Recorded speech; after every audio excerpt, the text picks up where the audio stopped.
Alright, so in this session what we're going to see is we are going to look at how the variables binding happens, two-way binding happens, how do we call methods, and what are some decorators concept. Okay, so far we have seen a one-way binding. In one of the things that we have seen so far is in the hello world we created one variable and it was visible in the UI. So let's take a look at that.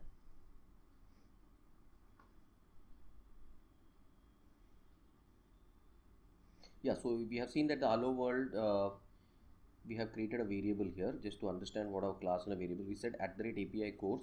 Now what is this @API? We'll see that these are called decorators. Okay, so we'll see what is the significance of that, and then we say course, and then we say this dot course on the click of a button. Okay, so this will go here and assign some value. So we saw this working.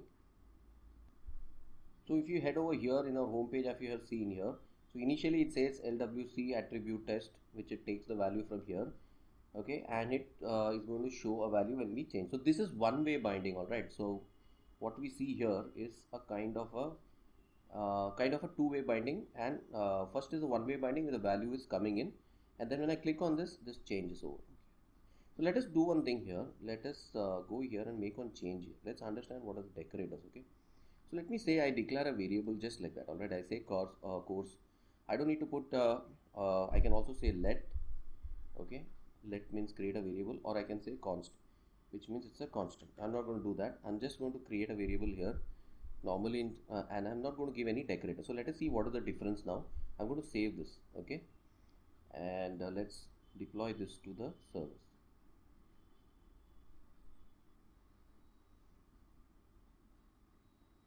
So I just declared a variable here, LWC attribute, and let us see how this works now. So we have to go back here, refresh this. So initially the value that is assigned is LWC attribute test, and on click of the button it's becoming LWC change. So I go back here, LWC attribute test is visible. Alright, so now when I click on this it becomes let's refresh this once more. It takes some time to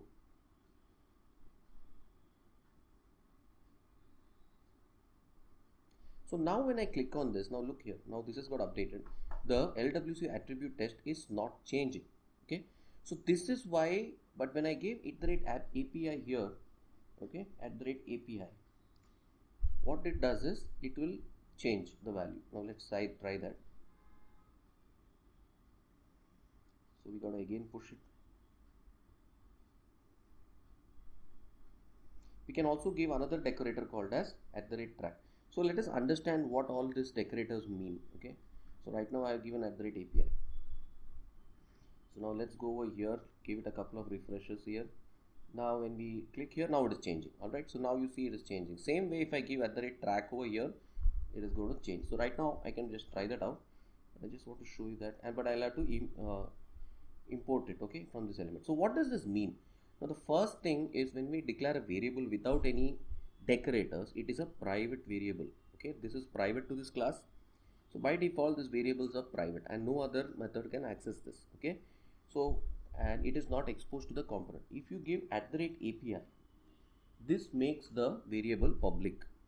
Alright, this makes the variable public, and then the changes get transmitted to the UI. Okay, similarly now if I want to conceptually create a private variable, but I want to track the changes, then I can do it with a track. Okay, now this is like, this depends on your requirement. Basically now when you look at @track and @API from here, it will look the same, but I'm trying to tell you that if you want to create a public property or if you want to create a private variable, so that depends on how you create your variables. There are some variables you don't want the other methods to change, so those will be private. But if your method and class changes it and you want to track the changes, then you have to give @track or otherwise @API.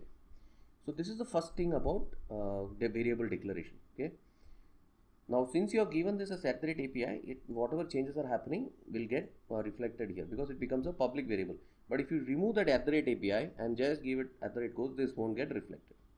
Alright, so with this let's go ahead with this. If you want one-way binding, you just declare it like this. Alright, but if you want two-way binding, then you have to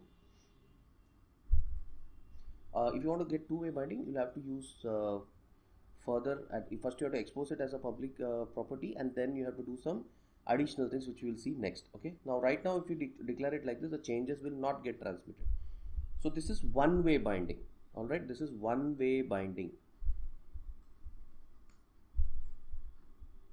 Now, even though if you give without API this dot course, if you change, it is only within the class. It will not show. It will not get exposed unless you expose it as an API.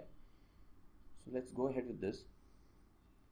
So basically, variables of private property can be used only by the JavaScript class that defines it. So any other component tries to expose, you will not be able to. Now, if you give a normal variable declaration, it will not re-render. Okay, the variable will not re-render. Now, and it will become a private variable. Now, but if you want to use that, if you want to make the property reactive, that is, if there is any change, you want it to show it in the component, then you have to make it as @track. Now, similarly,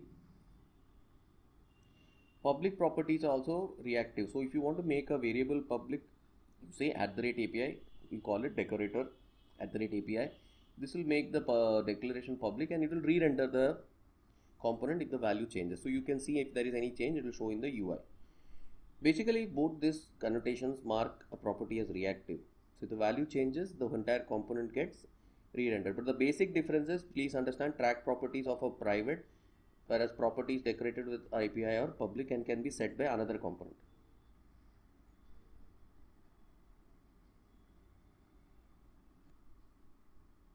Now let's understand the concept of two-way binding. Now what is two-way binding? Now whenever there is any change in the variable, you also want the variable to be tracked. Okay, that is fine. That is fine. You can assign the value, it changes. But what about in the JS? How will you bind the variable value from the UI to get it back in the in the VS Code? How will you do that? For that we have to do something called as two-way binding. Let's see what it is. So you create the variables, transmit them. That is one-way binding, right?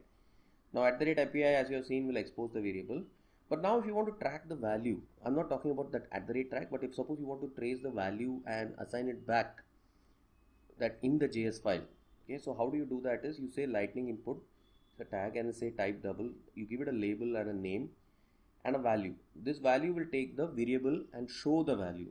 Okay, and if you make any changes in the JS, it will show the value, but it will not automatically bring it to the Visual Studio JS code. We'll see that. So this is again @track we have seen. So this is only one-way binding.